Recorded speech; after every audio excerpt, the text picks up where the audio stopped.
We are here at What's on Your Plate podcast today with author Micki Abels.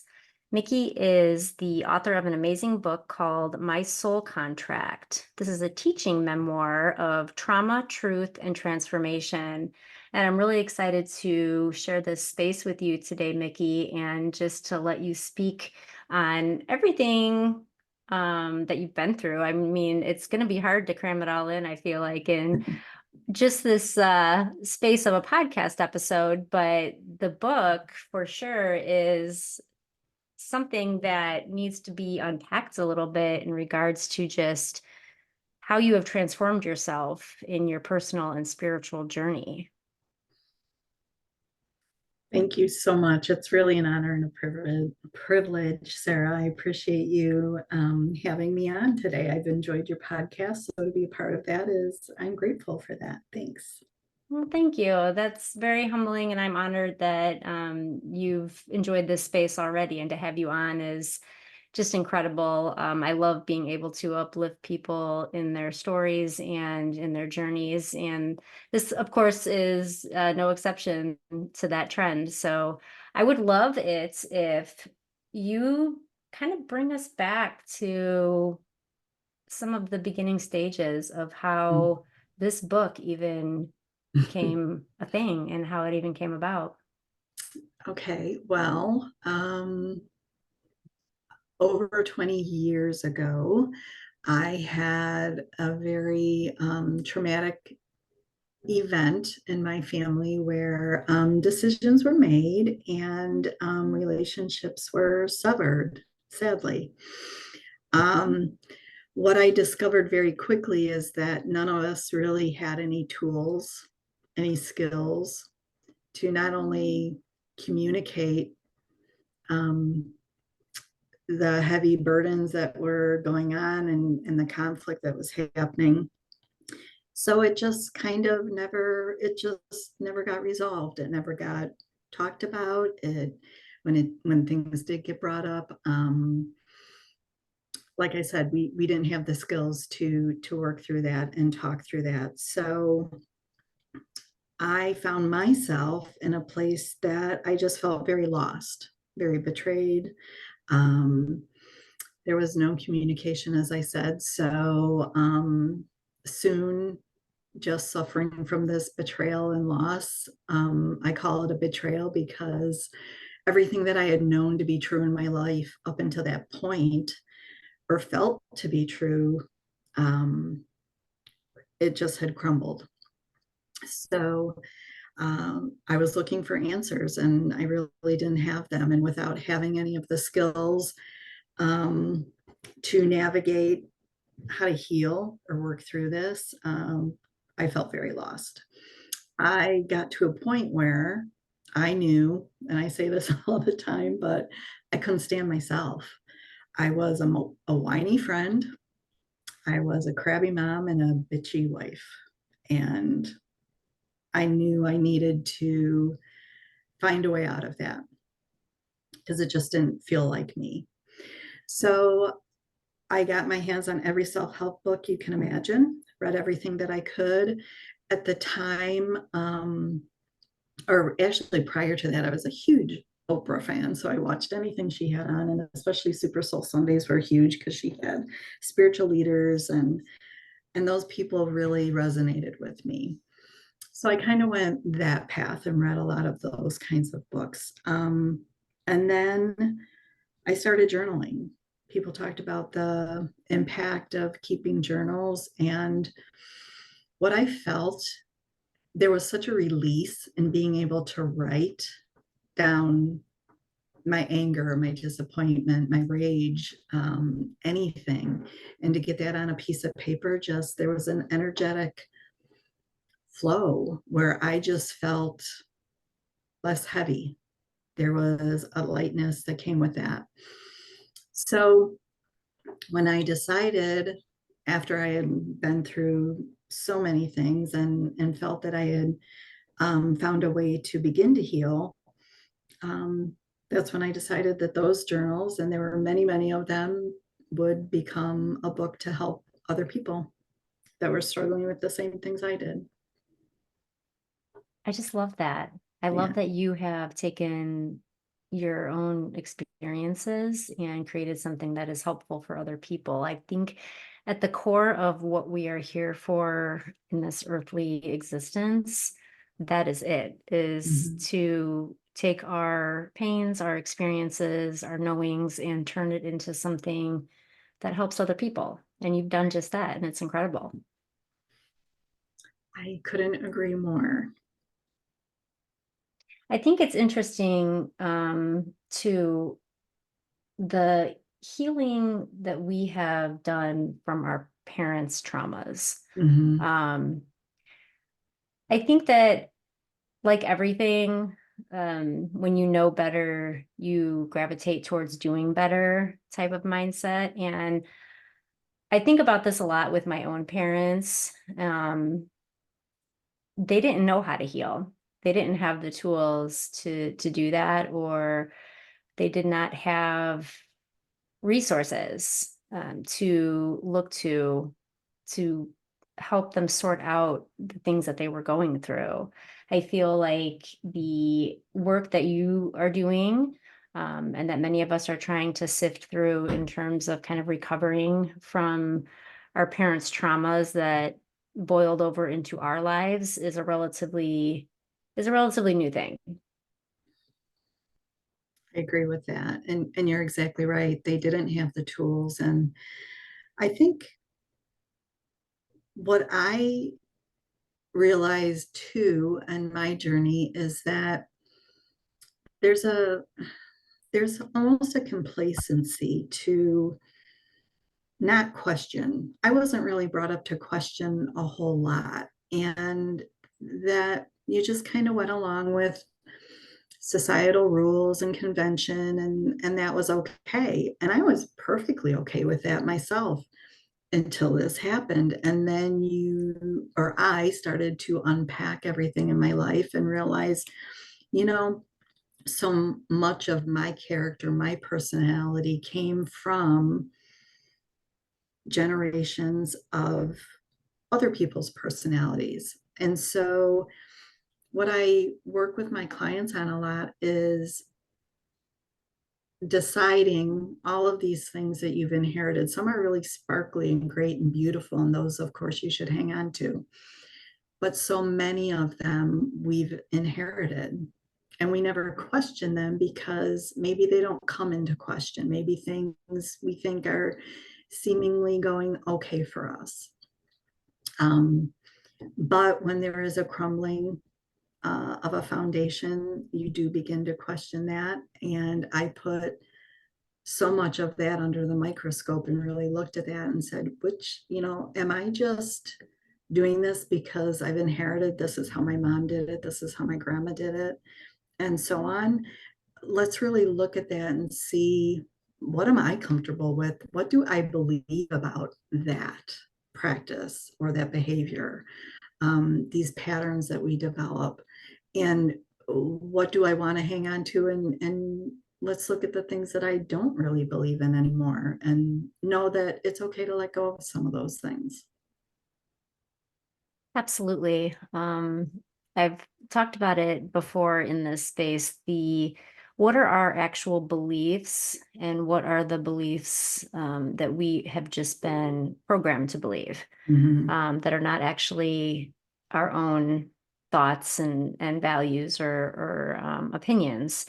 And I think that that is so much to unpack. I mean, we could have whole episode just on that topic, I feel like, because there is so much that you begin to question about everything, honestly. But for sure, the things that start to feel abrasive to you as you become an adult and start moving through your life independently of your parents, and maybe even questioning things you're doing for your own children that are different than what was done for you.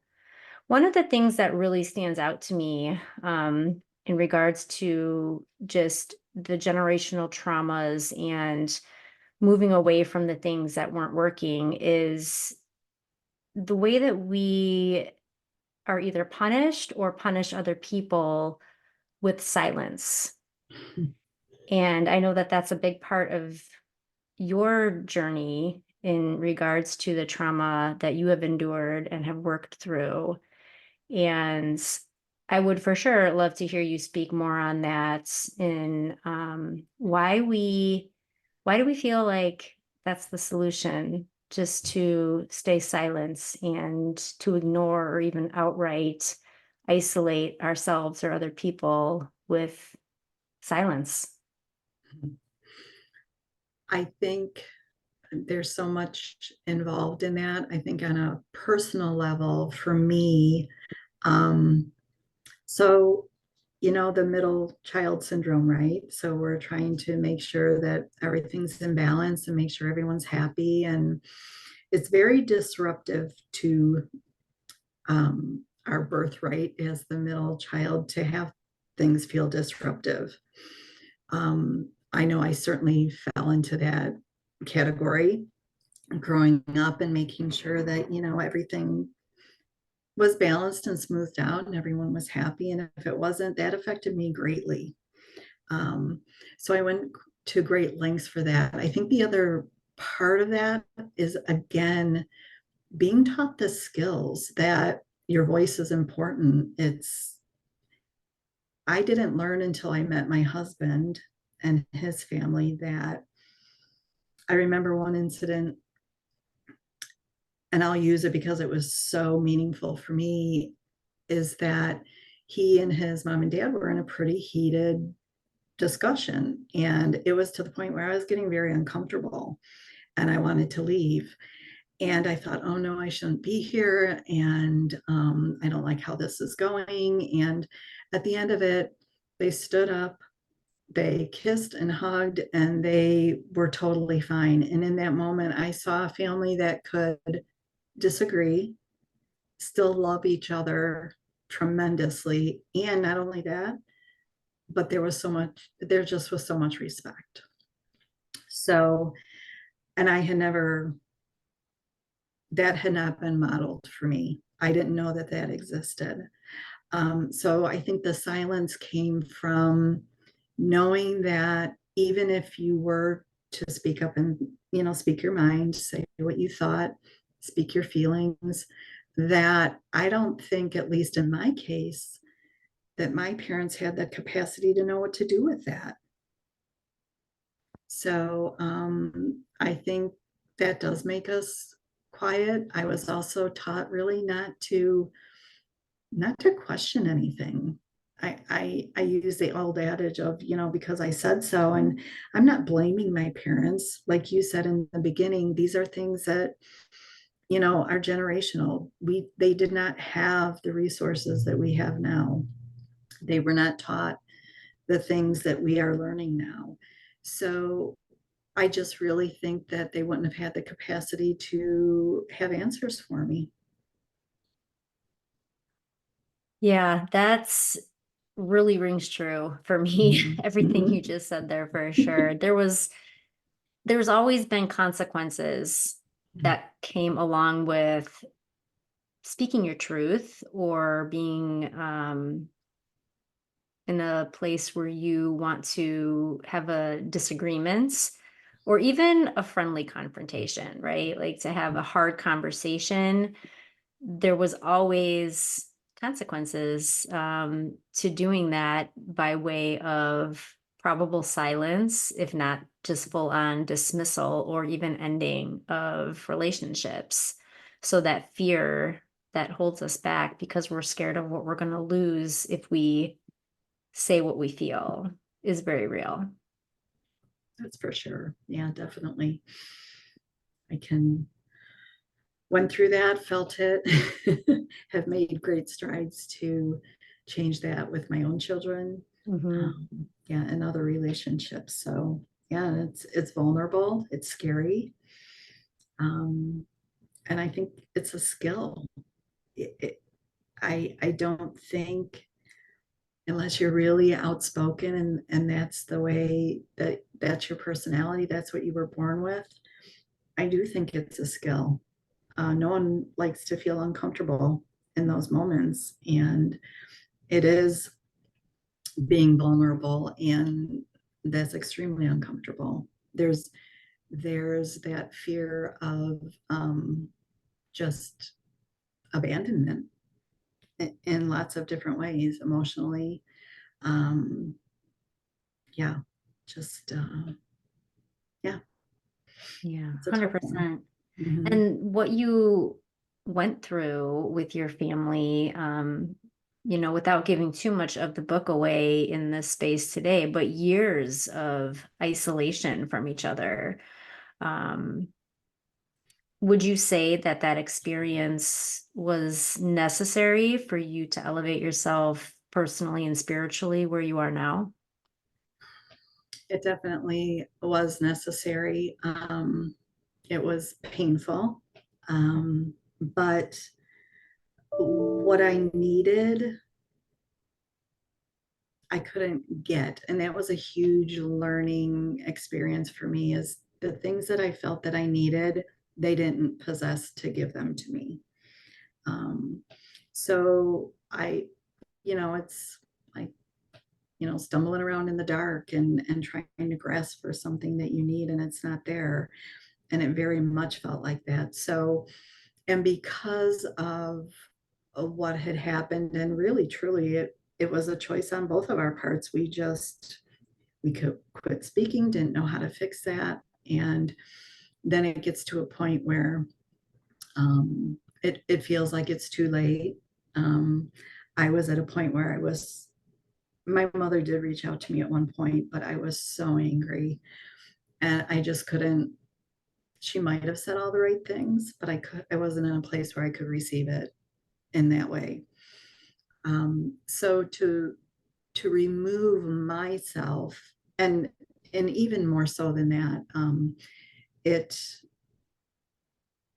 I always felt my boys really took the brunt of it. They lost their grandparents. These people that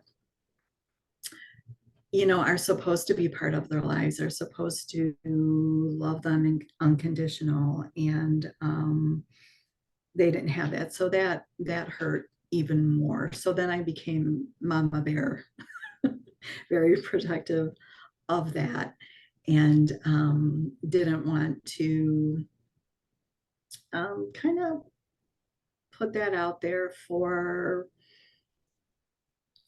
I don't know quite how to say it, for them to even um, to make my children more vulnerable. I'll put it that way. So to remove ourselves from what I felt was very toxic at the time was the only way that I could heal, because I needed that space. I needed that time. And during that time, I was able to heal tremendously. Unfortunately, not fully by the time my mother passed away, but definitely by the time my dad passed away, which was last August. We did have a relationship.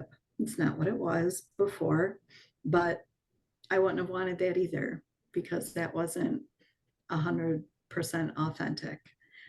So it was what we needed. We could sit in the same room with each other and share stories and just be father and daughter. And that's it. I got that out of it, and I got it on my terms. And so that was wonderful for me. I'm so glad that you were able to restore and even redefine that relationship with your dad before he passed. Um, and I find it incredibly brave of you that you made the hard decision, even though you knew that it would, ultimately hurt your boys in some ways, but you made the hard decision to remove your family from a toxic situation. Sometimes that pain that we feel from making those hard decisions is the right kind of pain, in that it allows us to just have our boundaries and our self-respect upheld. And I think that that was a really important lesson that you taught your boys, even amongst the pain of all of that. I do too. And honestly, if I were to go back, I wouldn't do it any other way. It was the hardest thing I've ever had to do in my life. Um, I always had such a loyalty in my backbone that just for the sake of calling people mom and dad, that you had to put everything aside, and just because of that relationship you had to go along and do things in a certain way. And so to be brought up that way, which I know a lot of people are, of course, and um, it was very, very difficult. um, but like I said, I would do it the same way. I wanted to um, not only sh- show my boys and relate to them, that to have a relationship with them should involve love and care, and they weren't getting that anyway. So to pull that away, um, it was, I think, probably harder on me. I think we even talk now, and I think for them to watch my husband and I go through what we went through was harder on them than their actual personal experience.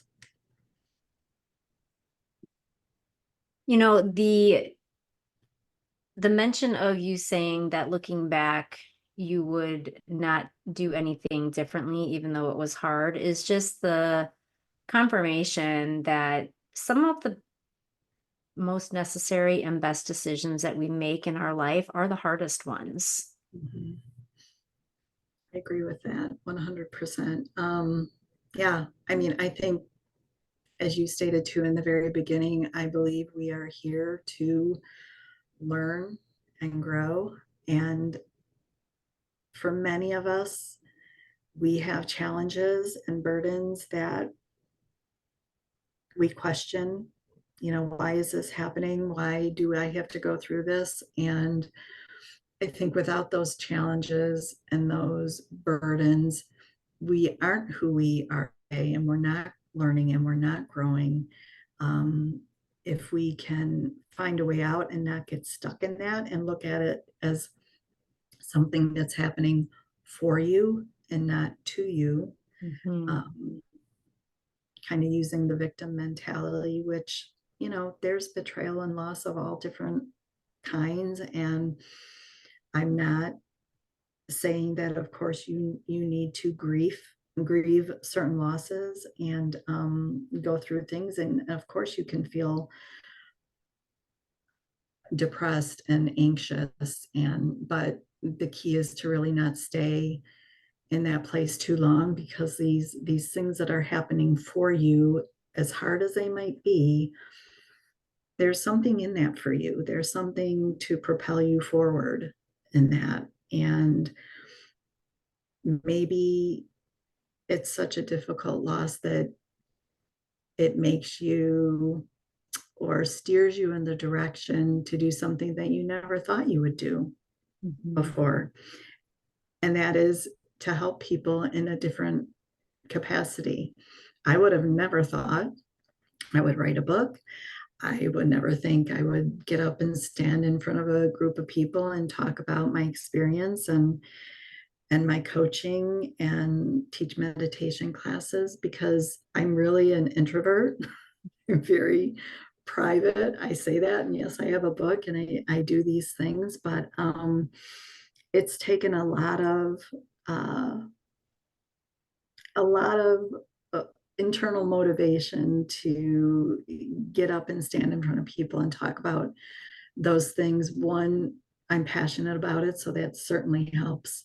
But I know every single time, just like when I'm in a group, if I can walk away with one thing that helped me, that I can use in my life to steer a course, to set healthy boundaries, to um, engage in a life that uh, I'm continually learning and growing, transforming, um, and helping others and being kind. And that's absolutely why we're here.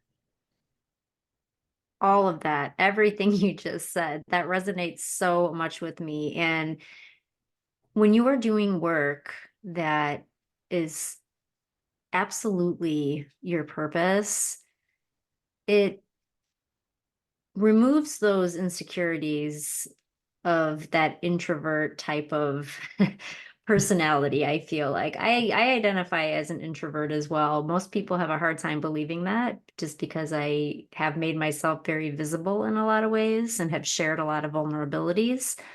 But I agree with you in that it's when you're doing this type of thing in a way that brings light to a situation that could help somebody else, for some reason, it makes it easier. And helping people with something else that you said that is very on point, in that helping them understand that life is 100% happening for you and not to you. If you can make that distinction, everything changes for the better. Oh, definitely. That was something that I know I heard or read, and I thought, yeah, if we're thinking everything is happening to us, um, we are the victim. How do we move out of that? And if we stay in that space, we're operating from such a low vibrational Mhm. energy.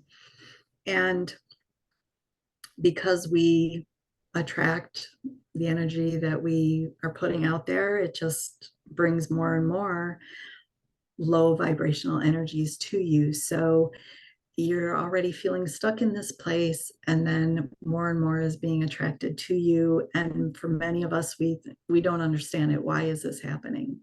Why are all Mhm. of these things happening? And haven't I put up with enough? Haven't I experienced enough? Um, but to just change that one word from 2 to 4, Mhm. um, it changes the energy within you and around you. It gives you a different perspective so that you can search and seek help for yourself, so that you can create new boundaries for yourself, so that you can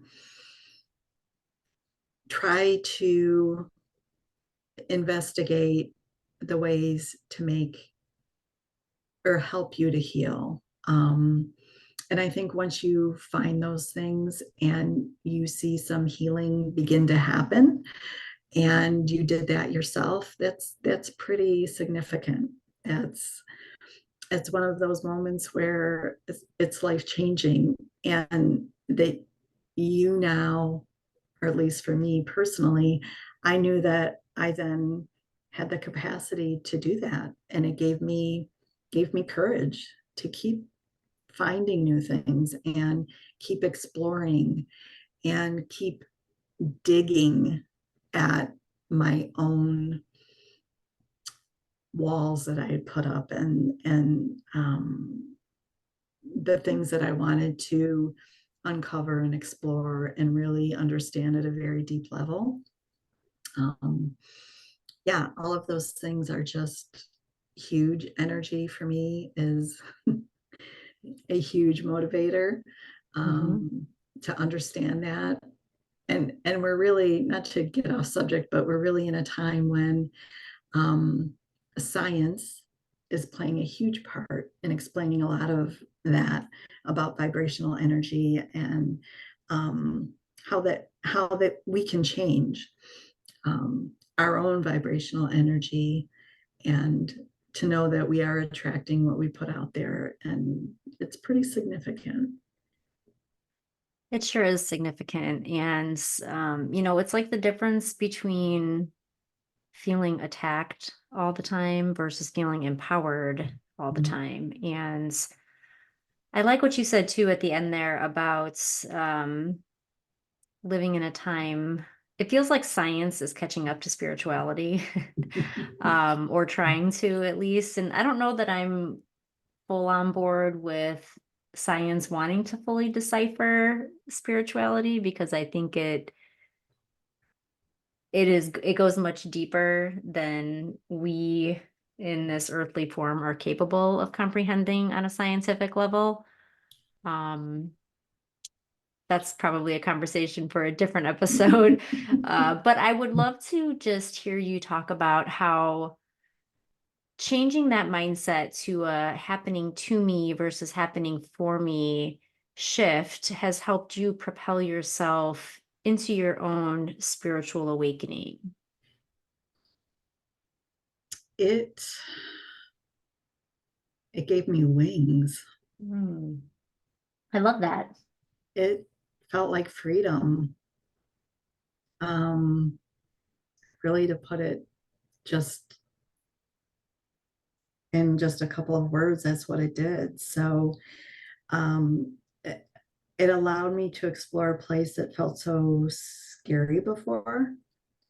Um, because let's face it, when we are exploring our own um, troubles, the things that hold us back to really discover our own truth, um, there's some not real sparkly, pretty parts of that. And it's a difficult place to go to begin to recognize some things that we're so easily pointing fingers at other people. Um, and it gave me a space to be able to really look inside and see what part of this do I own? What part of this can I look at and understand more deeply? Um, Body language is huge. When I started doing this, and I had always, I always blamed my husband for being so controlling. And I'll never forget, um, I was, in meditation one morning, and I was really thinking about things and kind of, having all of these thoughts and experiences go through my head. And a specific memory had popped up, and it made me explore because I thought, oh my gosh, wait, am I the one that's controlling? All this time I've been blaming him, and it's me. And I would have never described myself that way ever. But it was so easy to just blame somebody else for something that was my personality. Um, and so to really look at that and be able to open that up and see it for the truth that it was, that changed things significantly for me because I think it lifts the veil. All of these things that we are hiding behind, for the most part, to get through, to survive, to live. But what it's really doing is it's holding us back. Those protective walls and those barriers and ego and all of those things just keep us chained to a very stationary life. Um, so to be able to dig really deep, ask yourself some really, really important questions, and honesty. We can lie to ourselves all day long, but to be honest with yourself, to be able to get to those truths, to lift that veil, and to really come back to whole who you are when you came here, because let's face it, that's chipped away at from early childhood, so that we are molded into this being. And so to really come back to that place, to that wholeness, um, it just was life changing. Thank you for sharing all of that. Seeing and hearing that from your perspective is just really amazing. And when you talk about just sort of looking in the mirror, when you're looking at who to blame for things, or how to point the finger at somebody else when really it should be turned around to ourselves, and that honesty that needs to come forth in order for us to really acknowledge that and then heal and move past it. I feel like holding in those types of energies, you can tell me if this is something that resonates with you or not, but I feel like holding in those types of energies, rather than growing from them and through them, is more detrimental to our health than smoking, drug use, and so many things that, you know, terrible eating habits. We won't get too into any of those things today, but poor choices in lifestyle. I feel like the energy that you hold within your heart and in your mind and in your body is far more detrimental, to our demise, to our early demise, than any of those other things. Oh, absolutely. I mean, when we feel a disruption, when we feel an imbalance, um, we might not be able to put our finger on it, right? But we know that there is something that is not feeling coherent within us. So our go-to is to start changing externally. And what I mean by that is okay, we start moving our bodies differently. We start exercising. We might adopt a new way of eating. For me, that was huge. And I am a vegan, so it has been huge for me. But we do all of these things externally. But what happened, and those things should be applauded. We should, you know, pat ourselves on the back for wanting to take care of ourselves in that way, make smart choices. But then what we run into is that what we're thinking, what lives in our heart, and what we're saying could be three different things. So we want to get to a place where our thoughts, the things that live in our hearts, and how we're speaking all match. That's where the disruption, and as you're saying, if we're not making choices in that way to for our own self-care and our soul care, and that energy that lives in our bodies, that's a disruption, that's a lowering of frequency. Oftentimes, not oftentimes, when we experience trauma, when we experience negative emotional uh, ex- events, those things happen mostly, they happen in our childhood, our first experiences. And because um, I'll go back to a little bit of interesting statistics here, um, from a neuroscientist and epigenetic researcher, that from the time we're in the third trimester in our mother's womb to about the age of 7, our brains operate in theta. That's the habit mind. That's the creative mind. This is We are sponges absorbing our environment. So we're looking at everything, everyone around us, and we're just taking all of that in. They're just downloads of information. So maybe some of those aren't so healthy, right? Maybe we endure some abuse of some kind.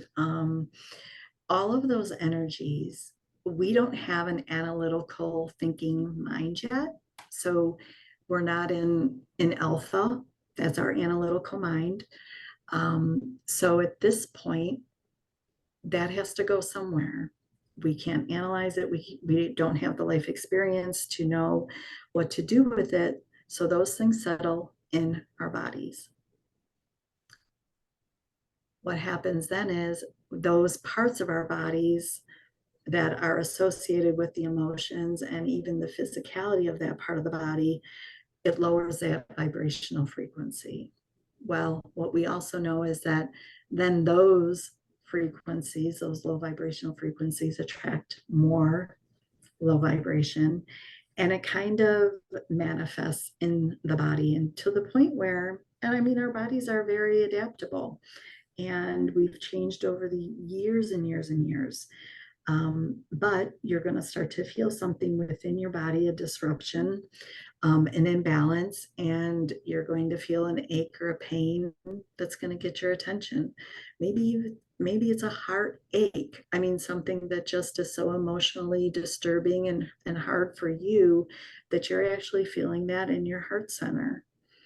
And until these imbalances are looked at and paid attention to, because that's what the body's asking for. That's why you're getting the signs and symbols, the aches and the pains, the little nudges here and there. Um, your body is telling you that it needs you to pay attention, be aware of these things so that you can dive in and care for it in the way that you need to. And so much of that is dependent on how we think about the situation, um, and how we feel about it in our hearts, and also how we talk about it. So again, I go back to that balance between heart, mind, how you speak, being very aware of the body, what's going on inside of it, and taking care of yourself. So as you said, to have those things be at a point in our bodies where that's causing more illness, more stress than anything else is absolutely correct. But oftentimes you know, we may go to get some help for it, and we're given something that um, to take away the pain or to, you know, relieve our symptoms, but we're not really getting at the heart of the matter. We're not getting at the foundation of the imbalance. So I agree 100%. Our bodies hold all of that. And those are the things, the stress from those things, the low energy from those experiences, those events in our life, all through our life that settle into the body. Those are the things that are going to, yeah, bring us out of this earth probably earlier than anything else.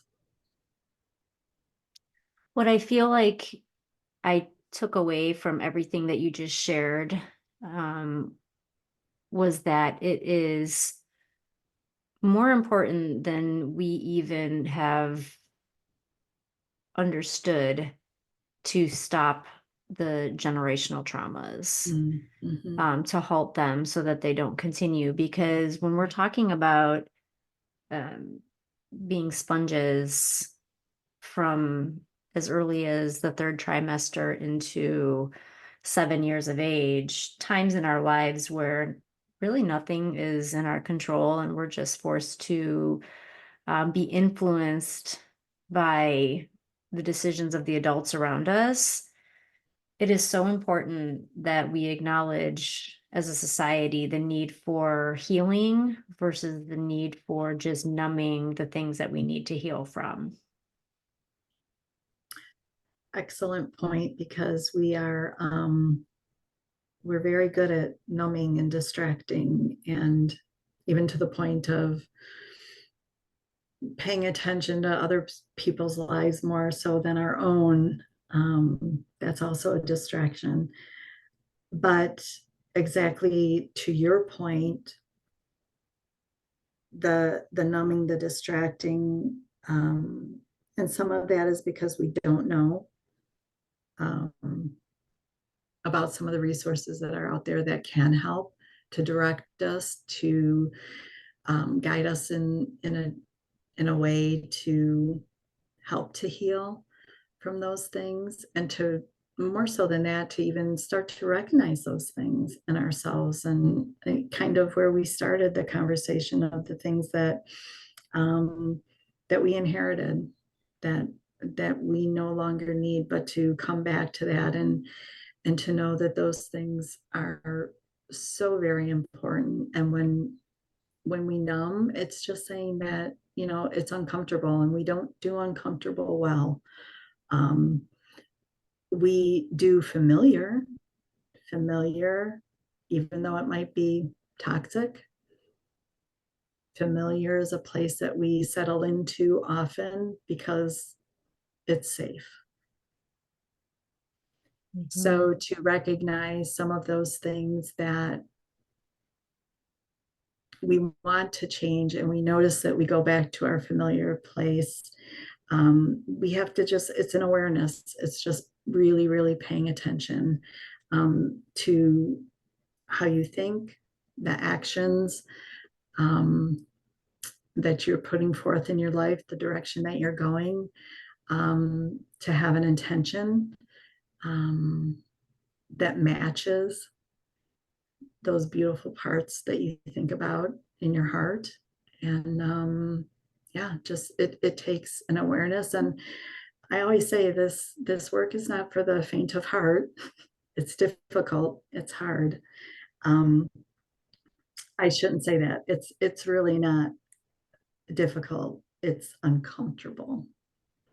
And like I said, we're not good at uncomfortable. So But your own transformation and elevation of your vibration is right on the other side of that comfort. mm, So if we could just embrace that a little bit more, I feel like this healing, these things that we need to recover from as adults would be done much earlier in life, and maybe at a certain point, not even needed at all, as we again just sort of work towards healing ourselves so our children don't have to endure things in quite the same way.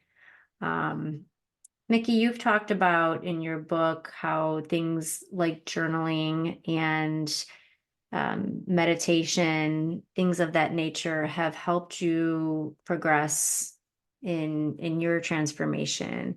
Can you talk to us about that and what else you have found to be a tool for you in moving through everything that you have been through? mm. Yeah, the journaling is key.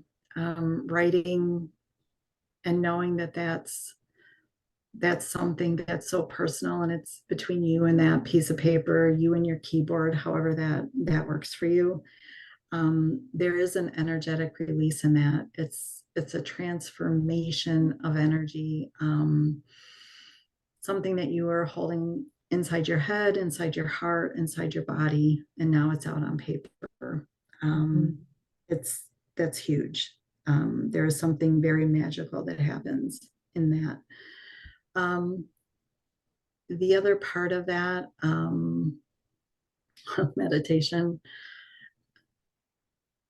I would not, I was always interested in meditation, but like many people, I thought, well, I'm not doing this right. I don't know what I'm supposed to be doing. And certainly don't look like that cute little girl on the mountaintop in her hands in Angela Mudra. And then you talk about emptying your thoughts. And I thought, no, how do you do that? And meditation really is not about emptying your thoughts. For me, and how I teach it and what I do is I use those thoughts to bring me to another place, and to just, anytime you can quiet your body, and disconnect from the external senses and dive into your internal senses, and allow anything that comes up in that moment, and to know, not only allow it, but when these things happen, when we get these visions, or we see little things in our third eye, or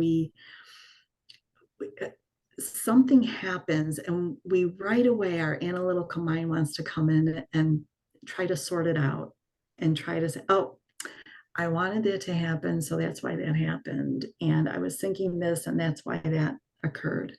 No. You have to believe in meditation when you're being still and you're being quiet, and you're just allowing anything to come in that is going to nurture and nourish you, because that's all what it's all about. It's just about love and support, tapping into divine consciousness, your higher wisdom. Um, it's truth. And there's so much to be learned in that space.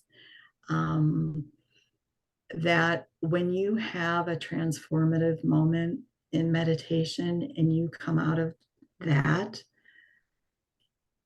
you will want to keep doing it over and over and over again. Because when we're connecting to that, those internal senses, that truth, that divine consciousness, there's nothing like it out here. Nothing. You shared a really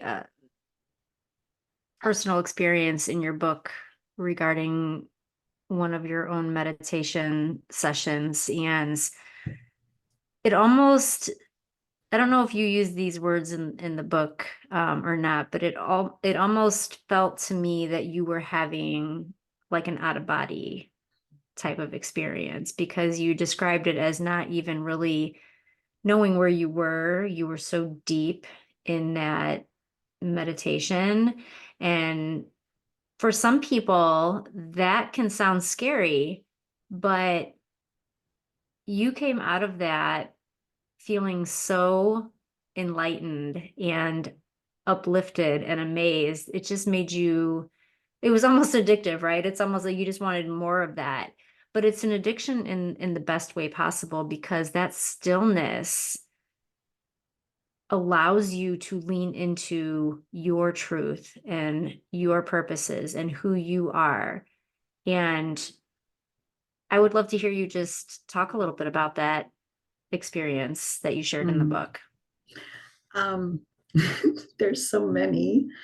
Um, so, what I tell my students in class is that when those moments come, when that analytical mind wants to come in and start to just sort this thing out that might be happening, or this, whatever you're feeling in that moment, um, to, of course, notice that, let it, you know, have its time, and then watch it float away. Because where we need to be in this moment in meditation is to have the curiosity of a child. Mm. Kids have very little fear, right? They want to explore, they want to see what's on the other side of something. So that if we can get to a place where, now, our bodies will always, always want to take over and tell us to get up and do something. Meditation is a skill, just like anything else, it's a practice. So you have to just remind your body constantly that you're in charge. This is what we're going to do. We're going to be quiet, and we're going to go to this very lovely, quiet place in our mind and tap in and be curious and let go of fear and embrace the unknown.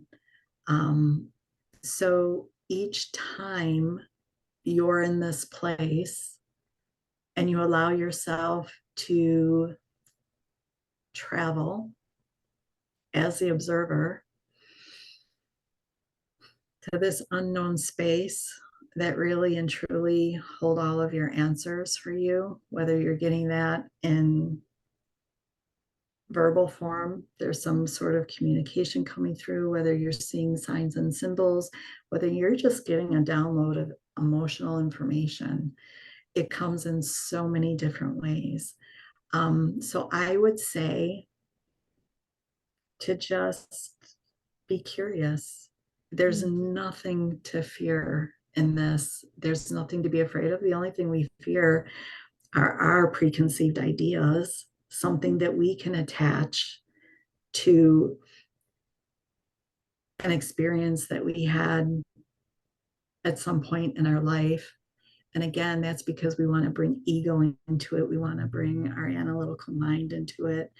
But we have to, the only way we can really be free in that space is to let go of all of that. That was a great explanation. hung on every word that you said about that. And for me, meditation has been powerful, a powerful tool for sure. And I often find myself just crying in the middle of my meditations, and not for even any specific reason that I can at least consciously identify, right? But it's it's an emotion felt in the best way that really just feels necessary, I suppose is the word that I would use. I think that's experienced a lot is the crying, and again, that's just a release of energy. Hmm. It's energy moving through your body. It's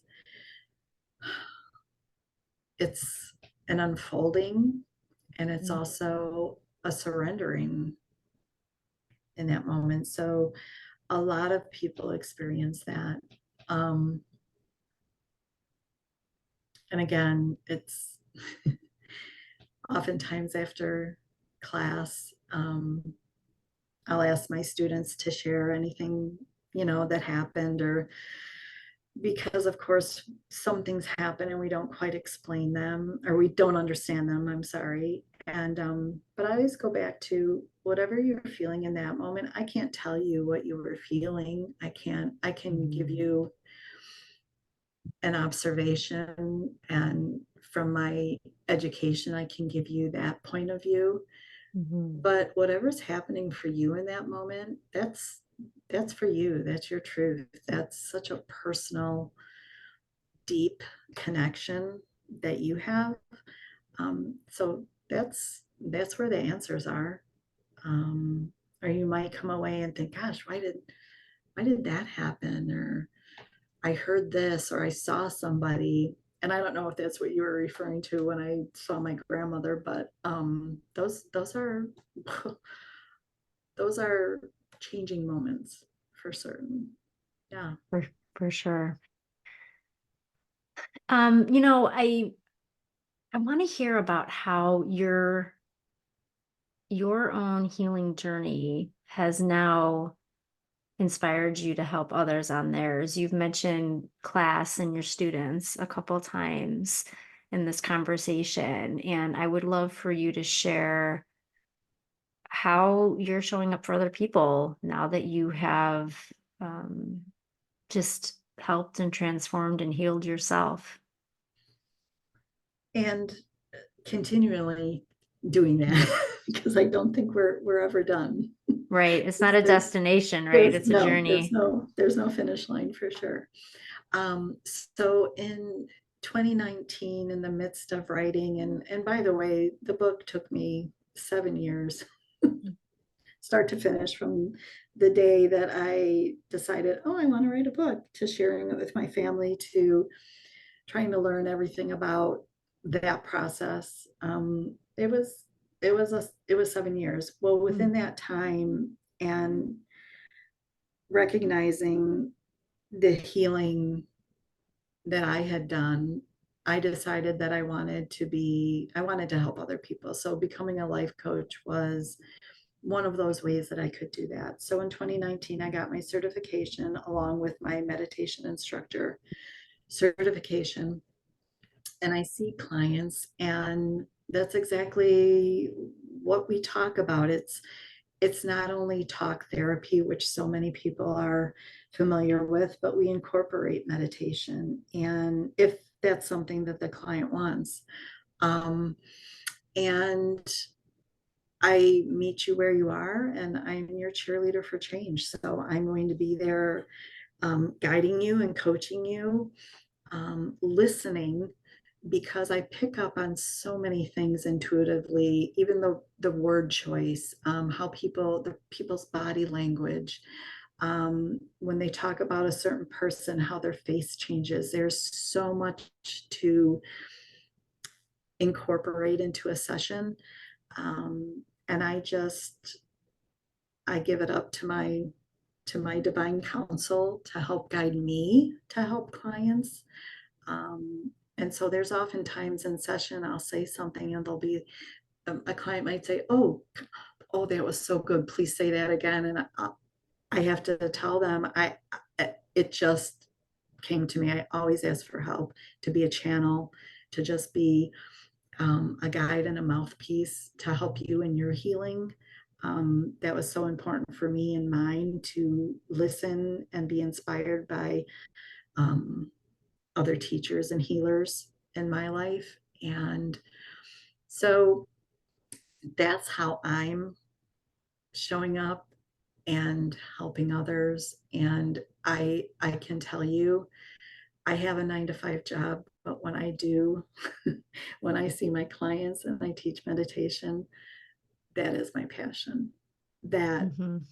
brings me so much joy. And oftentimes I'm driving home from a session and just, I have so much gratitude in my heart. There's nothing that fills me up more in that, in a healing space like that. I love to hear that. And because that fills you so much and leaves you with such a sense of just gratitude and appreciation for your gifts, that means that other people are feeling what you're giving to them just so intentionally and deeply. And that is for sure how we know we are being changed and transformed, is when we feel that from those that have healed before us, who are now working to help us heal. So thank you for that. Thank you for showing up in the way that you do. I always say, in each of us, we're all teachers and we're all students. And I really believe that we're all healers. We're just bringing up the next person that's right behind us, right? There's someone always that has more wisdom and knowledge to share, and there's someone walking up behind us that needs to hear it. Absolutely. I couldn't agree more with that. Micki, I feel like I could just talk to you all day. Um, but in the interest of respecting your time, I would love to hear your thoughts on what you would like to leave our listeners thinking about today. I would like to say that for anybody listening that is feeling off kilter, that you feel an imbalance, that there's something that you can't quite put your finger on, or maybe you do know what those things are and you want to investigate and get to a place where you feel whole. Look for any resources that you have available to you. Seek out, I would say, anything which with a spiritual emphasis. My beginning was in yoga. Who would have thought? I just went because I wanted to move my body. I wanted to look like a pretzel in poses, and it turned out to be in a spiritual experience for me. So seek those things out and listen to your heart. What feels good to you? What resonates with you? What feels like truth to you?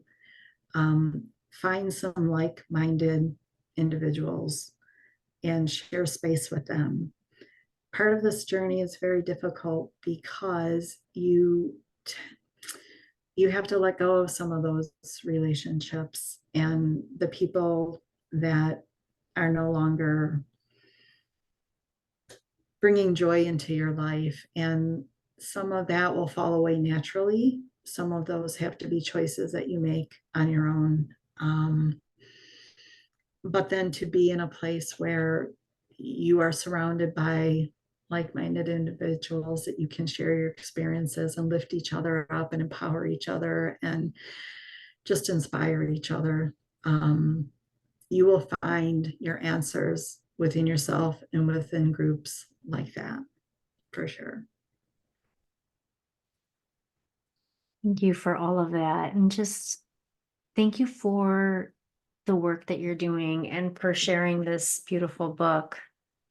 My Soul Contract. This is absolutely just a beautiful memoir of everything that you have been through and how you have transformed and the truth that you've found in yourself by going through and healing. This conversation has just been so beautiful, and there has been such a sense of calm and peace within the words that you have shared today. And I just want to thank you for that energy, even in this space.